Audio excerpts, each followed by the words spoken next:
Welcome to the Rapport Advantage Podcast, transforming the way leaders communicate.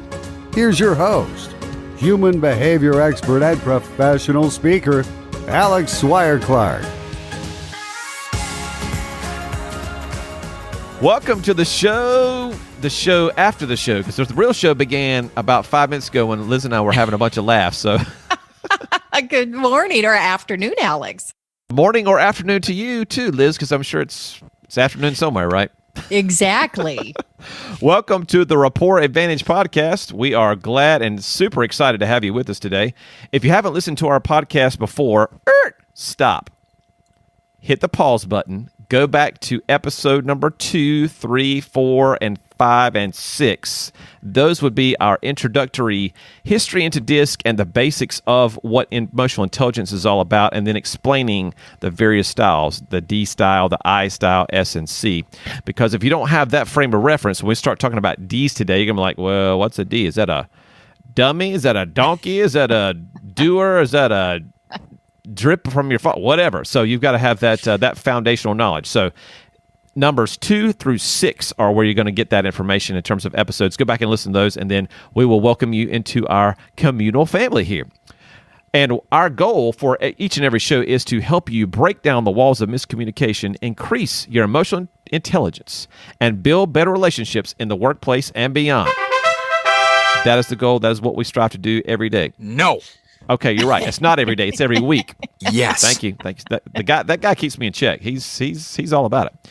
My name is Alex Swire-Clark. I am a CEO, speaker, and emotional intelligence expert.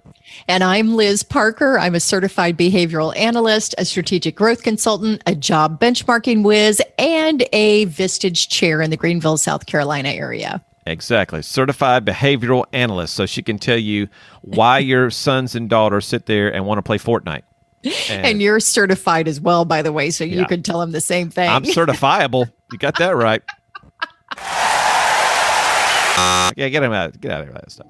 Anyway, this show is all about you. Give us your input and feedback. Find us on Facebook at The Rapport Advantage, on Twitter at Rapport Podcast, or visit the website at rapportadvantage.com. Today's theme for the show and for the next 3 shows, we're going to kind of get down into the weeds a little bit and discuss the top 5 things that each style needs to learn to be more effective. The top 5 things each style needs to learn to be more effective. So today we're going to start with our Ds, and we're going to talk about those things that the Ds need to work on to make themselves more effective communicators and leaders and just overall good people. And so number 1 is Ds need to learn that people are important. Yes. That's right. People are important. You don't just walk all over your folks. You don't just order them around and expect them to do things without ramifications of that.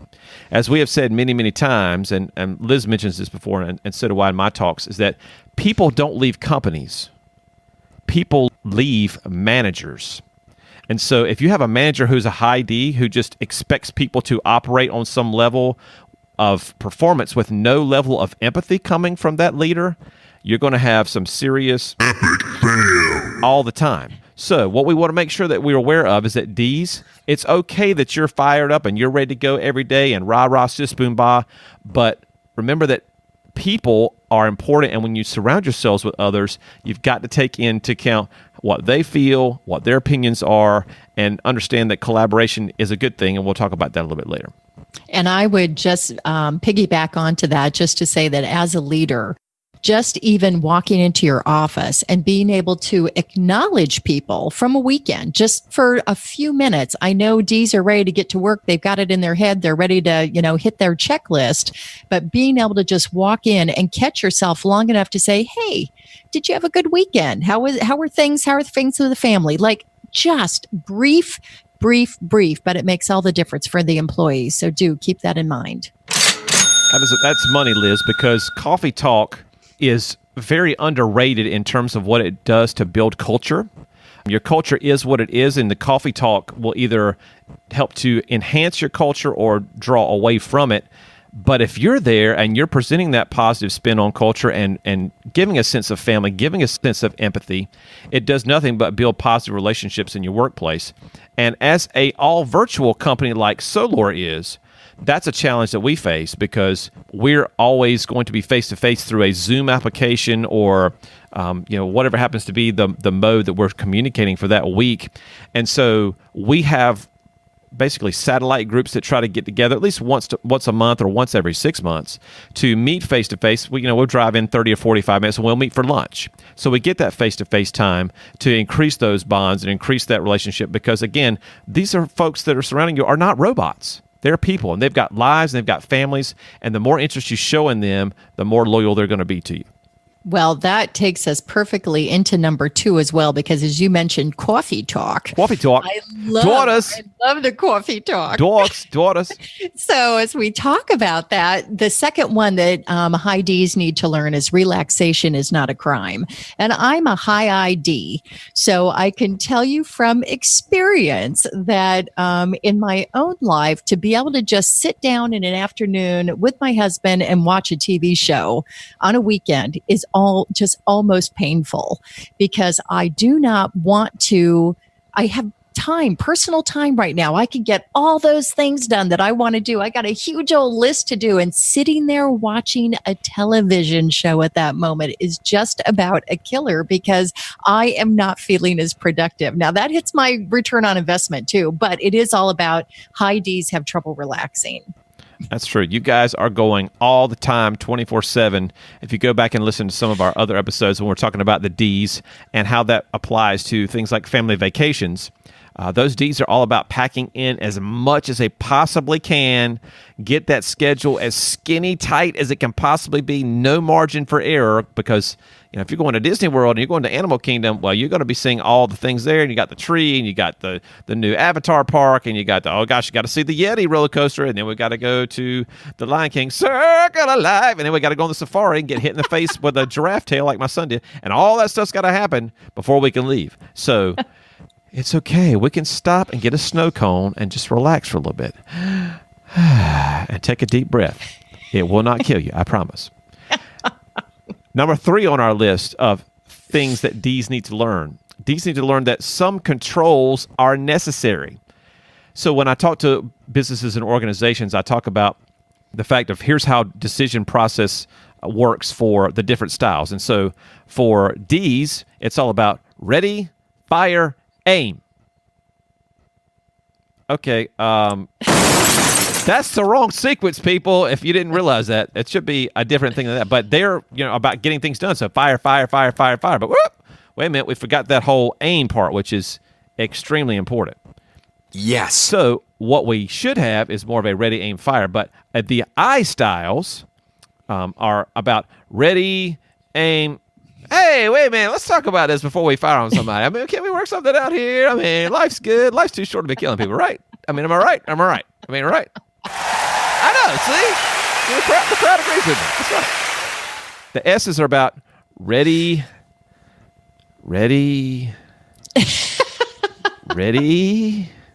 because S's have a difficult time getting started on those kinds of things. And they don't want to even think about aiming at something or about a process or decision or moving forward.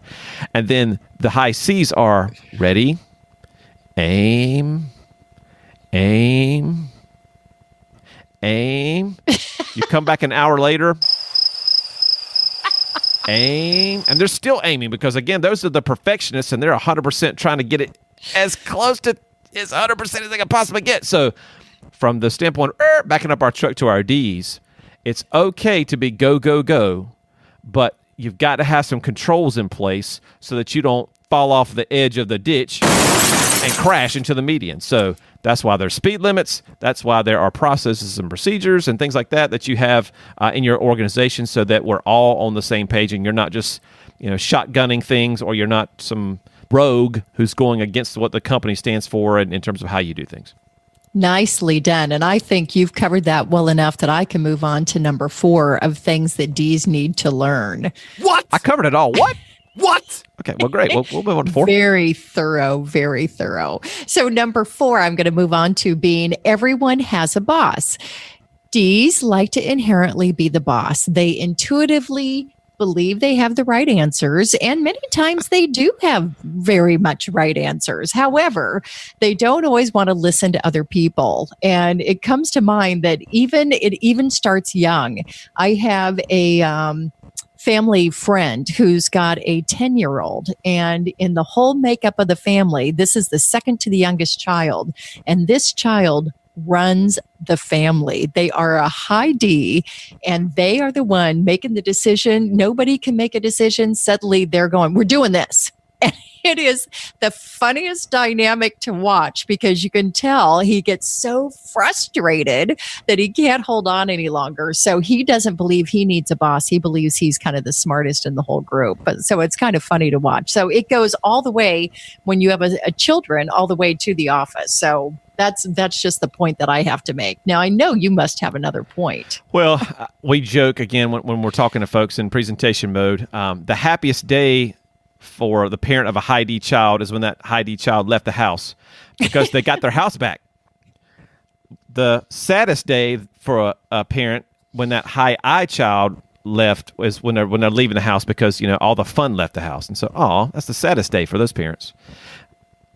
There isn't one of those saddest day for the parents from a high S, because they never leave the house.